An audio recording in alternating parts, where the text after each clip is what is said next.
Rise and shine, it's game day. Gonna give it all, come what may. Fueling up with the best in mind. Hello, I'm Bassam Hallak from Omega Ingredients, and welcome to The Good Oil, our podcast series where we delve into the latest in sports science and nutrition from a DHA perspective. In our last podcast, Greg provided us insights into the impact of omega-3 fatty acids on heart function and blood flow during physical training and competition. Today, we are exploring the impact of omega-3 fatty acids and its impact on training and competing in sports and exercise. Joining us today is Dr. Greg Peoples from the University of Wollongong, who has conducted pivotal research on this topic. Hello, Greg, and welcome back. Oh, welcome back. Yeah, no, it's been fantastic to obviously what are we at number 4, I think already. And today's topic, skeletal muscle, we've got plenty of those. So it's going to be really interesting to sort of delve into this idea that the skeletal muscle is a critical part of our recovery. Yeah, time flies when you're having fun. I mean, you and I have talked a lot about the importance of actually educating the wider community about omega-3.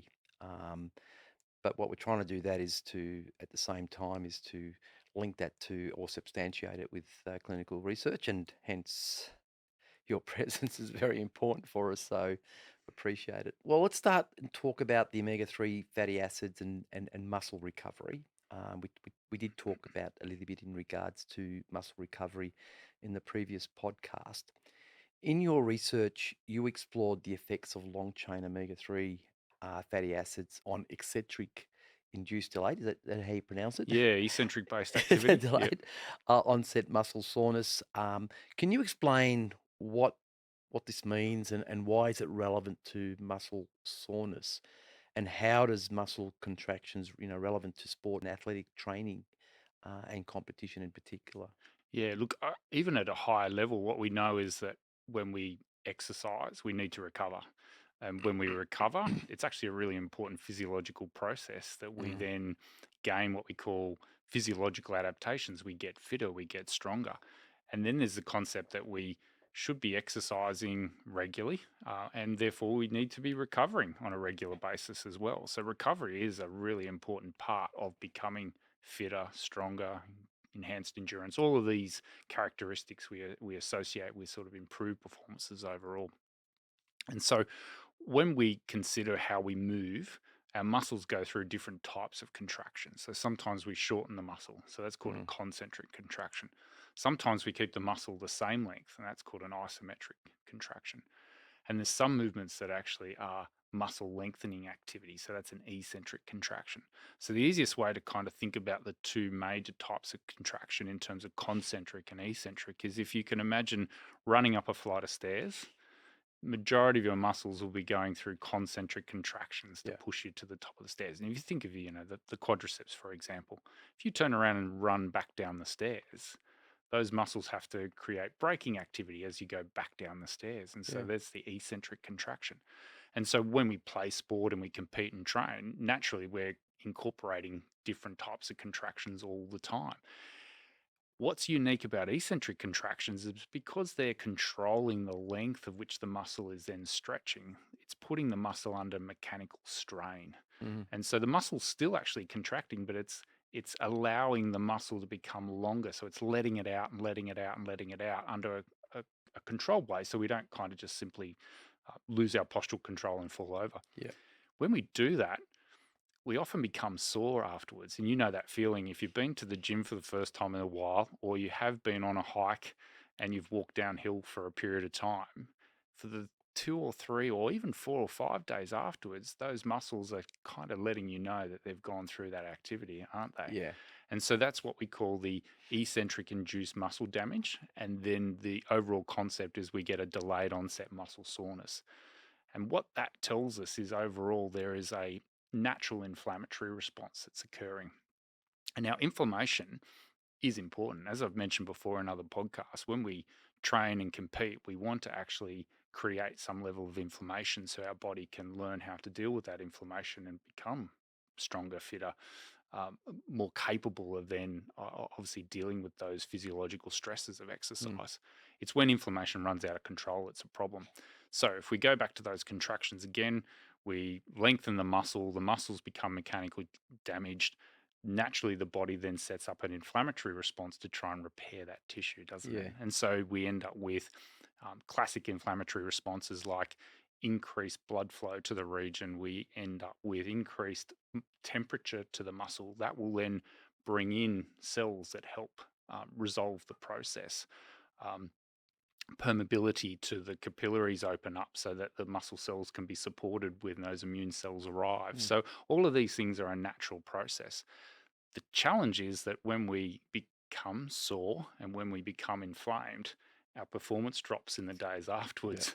Yeah. So when you're sore and then you're asked to walk downstairs again Yeah. the next day. Oh, finding that a bit difficult.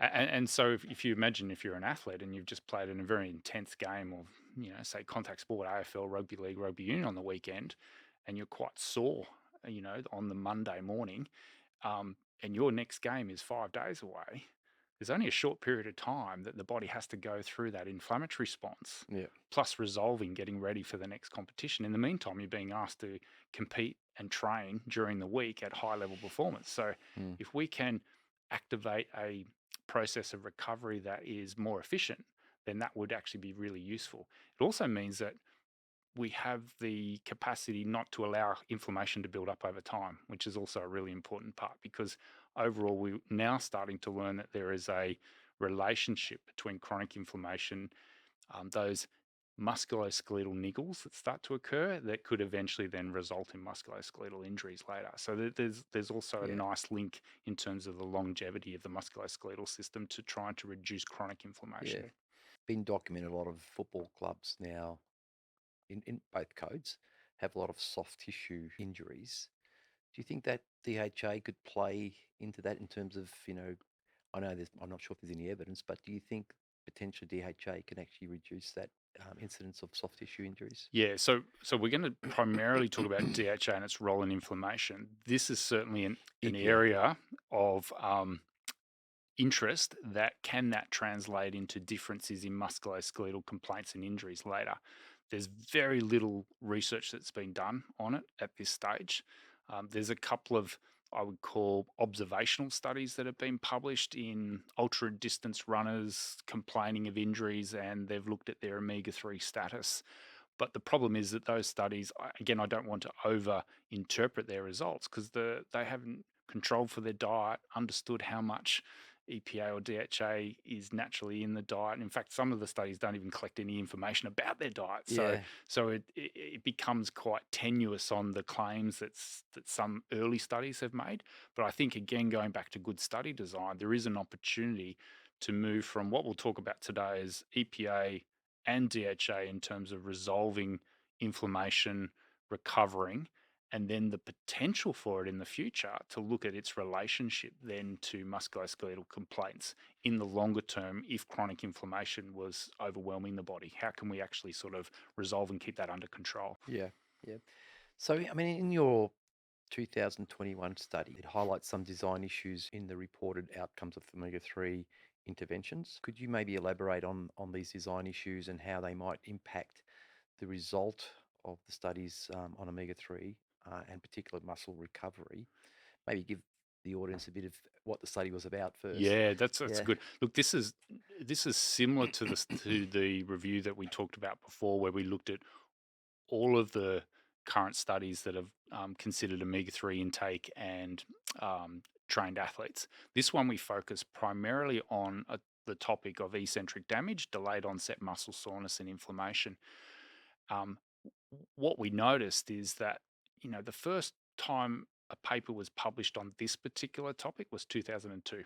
That's Mm. the first time anybody had ever considered the idea that by consuming omega-3s, um, changing the way that the muscle membranes are incorporating DHA in particular, and then looking at the resultant impact if you damage that muscle and damage it in a controlled laboratory-based way. That was the first time that was studied. Now, what we noticed is that by conducting this review and filtering our papers down to studies that are focused on specifically eccentric muscle recovery and damage, we ended up with 15 publications that Mm. ended up into our review. Of those 15 publications, 2/3 of them have been in the last 5 to 8 years. So in other words, what we've seen since 2002 is an increase in booming interest on this particular topic. Now, we're about to update this review again, probably in the next 12 months. What we've noticed is even since this paper, we've now seen approximately about another 11 to 12 papers that would go on top of the 15. So we're probably talking about 30 studies. So to me, this is actually one of the most quickly emerging areas of omega-3 benefit to athletes and people taking part in sport Mm. and physical activity in terms of recovery. So what did we notice? Similar to what we talked about before, there was some design issues overall. Now, if you think about creating muscle damage in a laboratory-based environment, the first question is, how do you do that?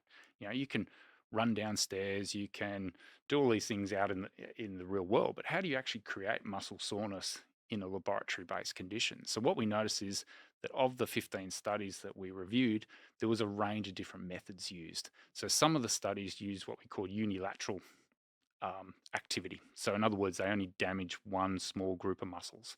So they might have been like an eccentric bicep curl. Other studies used more than one joint action. So it may have been a lower limb action on what we call a HUMAC machine, which is creating some muscle damage to the quadriceps. Other studies used what we call a drop jump technique. So in other words, if I put you on a 1.5 meter box and I ask you to jump off that box, Mhm.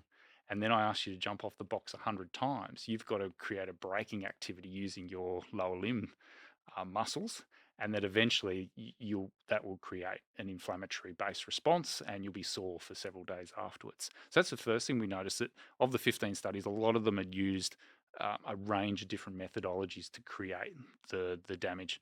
The other thing we noticed is that there was again, similar to what we saw before, there was just a generic approach that the omega-3 supplement of use was a combined mixture of EPA and DHA.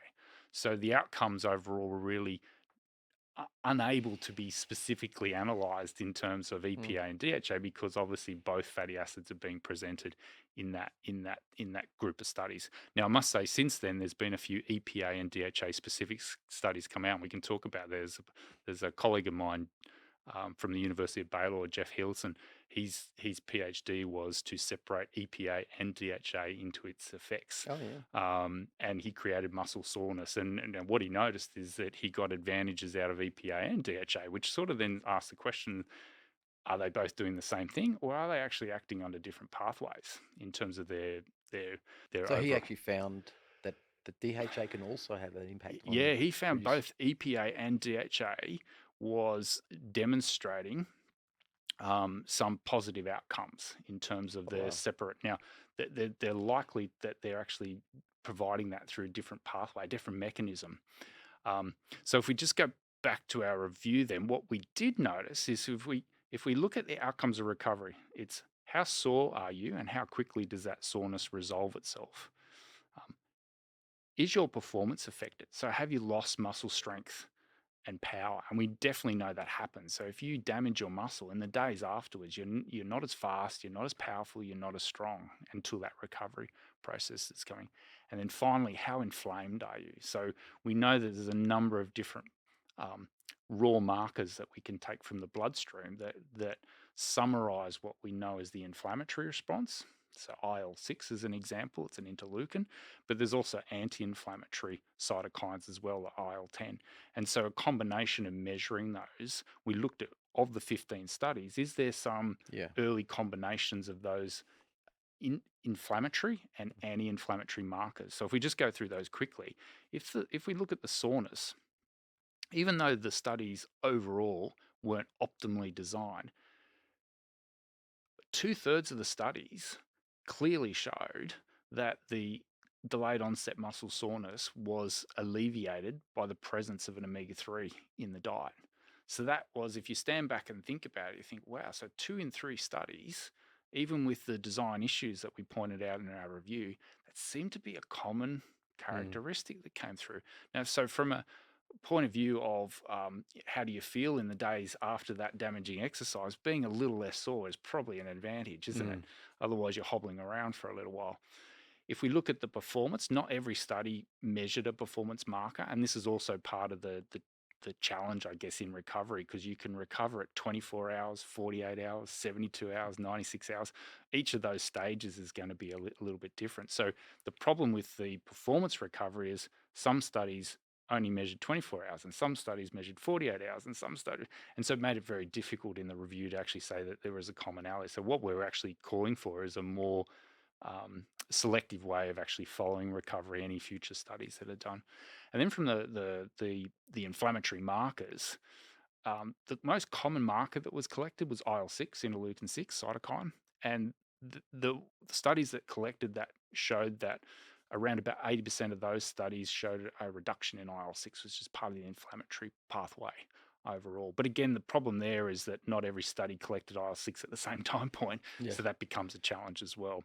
So I think if we stand back and look at the message from the review, is this seems to be one of the most sought after areas of omega-3 sports nutrition and how it can support the recovery of athletes or non-athletes Yeah. in the first 24, 48, 72 hours after an intense bout of muscle damaging activity. Mm.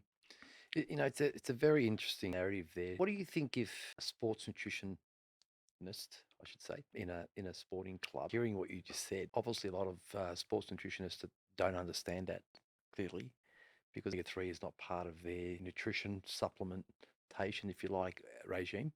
So how do you think they would think, you know, in terms of, oh, wow, is that an opportunity for them to say, okay, well, I've got to go look at this? Do you have an example of a sports nutrition that really has embraced omega-3 and seen the benefits at the elite level? Yeah, so if we go back and think about sort of the processes that are occurring in the days afterwards, so we get an inflammatory response, followed by our body looks to create an anti-inflammatory response. But what we often forget about is that there's also a pro-resolving response, and that Yeah. comes in towards the end. In other words, that real cleanup towards the end and bringing that inflammation back down.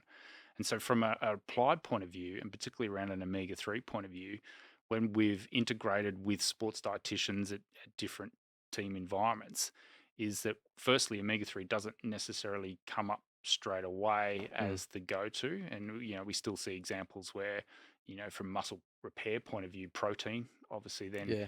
you know, it creates a lot of excitement. But we can talk about there's some nice interrelationships between protein and omega-3 coming out in the literature as well. But the other interesting part is that omega-3s are often broadly seen as anti-inflammatory. So there's a couple of things that come with that. So when they're seen as broadly anti-inflammatory, they're often seen as something that you do after the insult occurs. So you've been damaged, and so therefore you take an omega-3 as an anti-inflammatory. So reactive and not proactive. That's right. Yeah. And so what that means is that it's occurring as a quick fire bolus of omega-3, maybe in the hours or the first 24 hours afterwards. And the idea is, well, if it's anti-inflammatory, it's going to mop up the inflammation. Now, the issue is that we talked about it in previous chats, didn't we? The idea of going into circulation and going into cells, that takes time. So you can't simply just hope that by being in circulation, it's available for the intracellular environment to be useful. And the other part about it is we're now recognized, and it gets back to the idea that EPA and DHA are playing different roles in this process, that certainly from the point of view of the inflammatory response, EPA has derivatives of anti-inflammation, and that is quite useful. But what we do know is DHA has derivatives that are what we refer to as pro-resolvin. And by what we mean by that is that when DHA is broken from the membrane into the cell, it can then be converted into pro-resolving derivatives that can help clean up the cellular process and bring that inflammation back down to baseline level at a quicker rate. So now we've got a combination that inflammation is important. Inflammation will occur after stressful exercise. The anti-inflammatory response is not necessarily blocked per se, but we have to look at both EPA and DHA as important parts of both the anti-inflammatory properties and the pro-resolving properties. And so both in context. Now, what's really interesting about the DHA perspective is that measuring some of those resolvins is quite difficult. So it's easy to measure things like IL-10 and IL-6, which are kind of the end game of the inflammation, anti-inflammation. Measuring these pro-resolvins is tricky. Yeah. And so that is going to be the next avenue of sports physiology, is can we come up with biochemical analysis that gives us reproducible and reliable measurements of these pro-resolvins, and then we can start to ask real specific questions Yeah. about DHA's roles in producing these resolvins after you Mm. experience this. And that's the future. So can we move on to the skeletal muscle and performance aspect? What is the relationship between omega-3 status and skeletal muscle health? And how do these fatty acids affect muscle strength, growth, and overall performance Mm. in all athletes and active people? Yeah, so if we consider the eccentric damage that we were just talking about, when the muscle cells are damaged, it damages both the fibers, the outside membrane fibers, but also we talked about in an earlier part of the series, calcium handling is really important Yeah. inside the cell. And what we notice is that we end up with a little bit more calcium overload, it's called, inside the cell. And so omega-3s, in terms of DHA in particular, as I mentioned in an earlier chat, help with calcium handling. And part of that is that they can help uh, mop up and then restore calcium in the sarcoplasmic reticulum.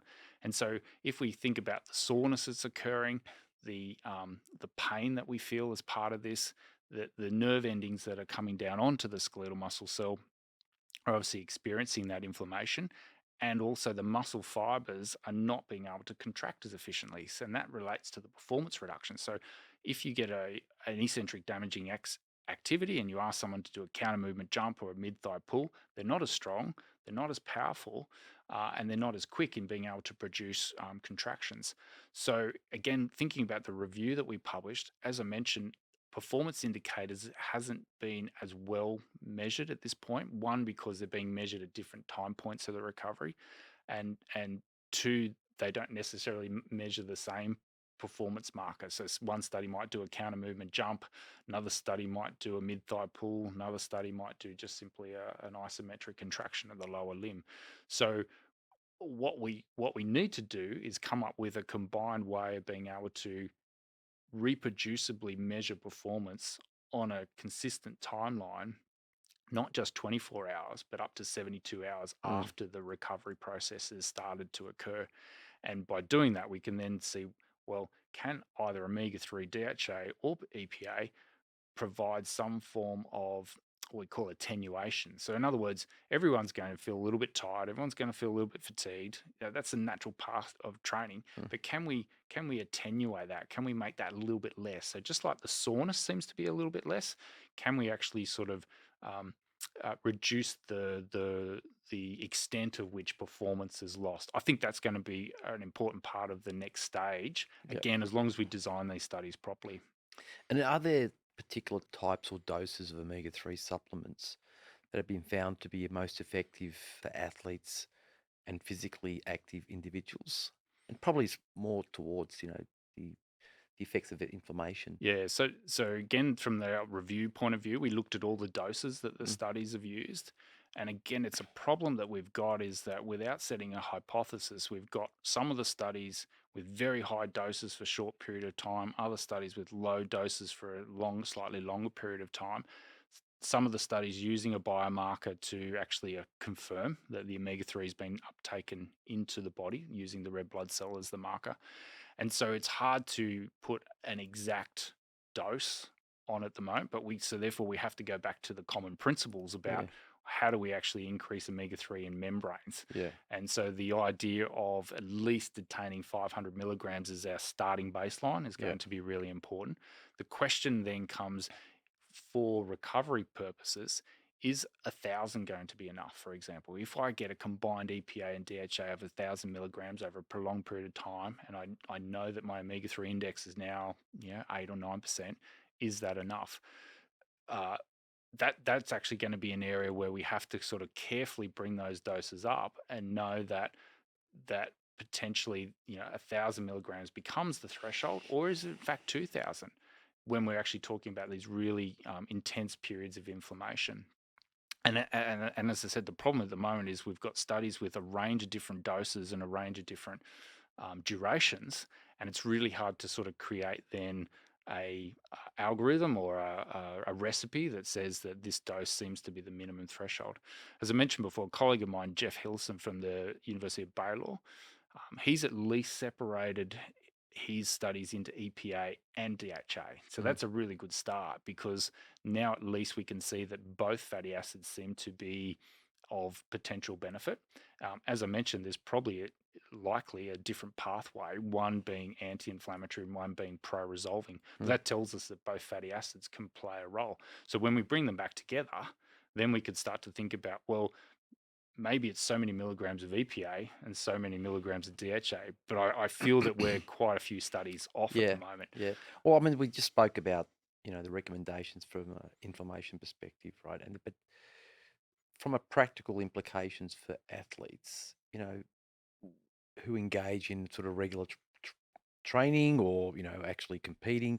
So what are the practical recommendations then you can offer for omega-3 supplementation that's going to optimize for them both the recovery and the performance going forward? So I think that definitely comes back to the idea that you have to be prepared in your omega-3 content rather than acting in a reactive way. So in other words, if you know that you're about to experience the next few weeks or months of high intensity loads, most likely to result in damage to tissue like skeletal muscle, whole body inflammation, and it could be, you even think of runners, like downhill running, for example, is going to inflame the body just as much as contact sport. It's about preparing in the Yeah. weeks before and incorporating omega-3 over 4, 6, 8 weeks if you know you haven't been taking omega-3 as part of your everyday diet, everyday sort of behavior in terms Yeah. of whole foods. Yeah. So my overall advocacy is to emphasize that omega-3s are most useful when they've been taken over a protracted or longer period of time. Yep. And therefore, what's interesting about that is if that's the case, then the doses don't have to be in the many thousands. It Yep. means that we can be working back down around 1,000 milligrams, because you're preparing the body, preparing the tissue for when it's going to be put under So from stress. your research, have you been able to understand the trend? Let's say you've got an athlete at omega-3 index of 3 to 4. It might be a vegetarian or a vegan or someone that doesn't eat fish, right? And then to get to above 8. Yes. How much time, is it I know you could take 2,000, it gets you up faster, but on a regular basis, if you're saying it's 500 milligrams a day, how long does it take for you to get to that omega-3 index of 8? So all of the laboratory-based studies where we've used the omega-3 index against a known dose, my overall message is that for every 500 milligrams that you add to the diet, and that's EPA and DHA, but obviously from our research, it's been primarily DHA is Yeah. always what we've been focusing on. You can, within 8 weeks, effectively gain a 2% change in the omega-3 index. Now, that's not 2% change of the omega-3 index. That is a 2% change in the omega-3 index. So in other words, if you're at 4%, in 8 weeks on 500 milligrams per day, you'll be in the 6%. However, if you start at 6% and you take 500 milligrams per day for 8 weeks, you'll arrive in the 8%.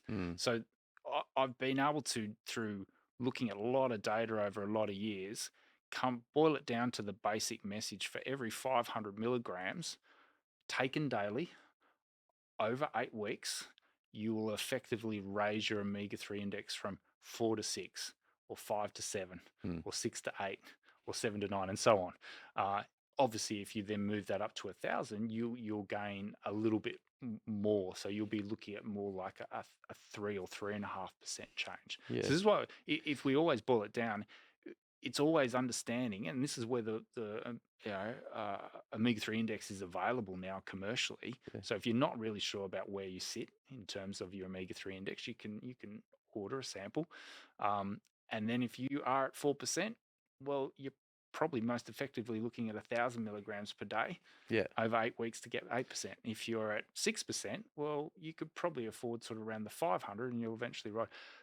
It's about being patient, though, isn't it? Yeah. It's not trying to turn it around overnight. Yeah. It's incorporating it in the long term and So keeping it there. if you're a very active, if you're an athlete, elite athlete, or even just a very active individual, and you're working towards, a marathon, or you're about to start a season in rugby, NRL, AFL, you want to start in pre-season, really, right? Exactly. Well and truly Yeah. before so that you get it up there. Most team competitions will have an 8-week preseason. It's the absolute perfect. So let's assume there's been an off season. Let's assume that the athlete has not been paying much attention to their diet for the 6 weeks of off season. They arrive in the preseason and they know they have 8 weeks to the first game.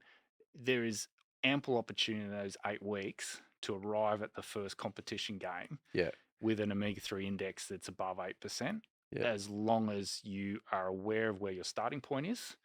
And do I need to add 500 or do I need to add 1,000 to most effectively make use of that 8-week time period before arriving at sort of the more serious competition? From what you're saying, technically, we talk about training, recovery, and then, competing. Really what you want to do, because during preseason, you're doing a lot of very hard work Exactly. to get your fitness up. So really you want to start before you get the preseason, right? So another way of putting it is that we should be including these 365 days a year. Correct. We? Yeah, correct. And so let's just, I know we're sort of talking about timelines, but let's say you ended the previous season with a high omega-3 index. Now, we haven't talked about this. This is an interesting point about the special role that omega-3s can play and the special way that they work with our membranes. Yeah. If you stop taking your omega-3s, say your omega-3 index of 9, and you've been really good and you've been taking 1,000 milligrams total for the course of the season, and you go off season of 4 weeks and you stop consuming your marine based foods and you stop your supplement, you don't wash out overnight.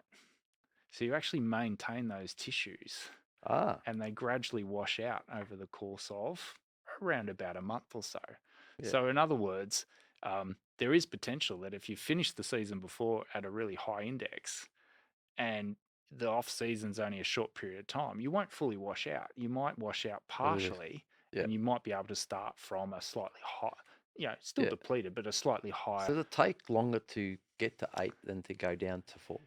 Again, the getting up is dependent on the dose. So if you give a bit more, it goes up. The washout means that you've removed yourself from the intake of omega-3 DHA and EPA, and it's kind of roughly a 1-to-1, but within reason, you would say within about 4 weeks, your omega-3 index will have started to really start to drop. So again, it's coming back to that yearly planning, isn't it?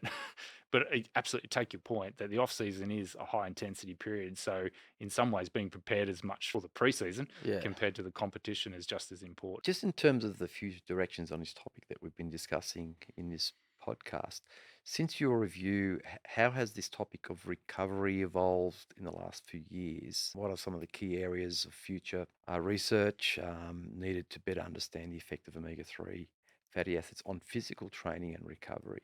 Yeah, so I think within reason we've got the pretty good evidence that delayed onset muscle soreness can be resolved. So we should continue to establish that that's absolutely true. What we need to do is work better on understanding how that attenuates or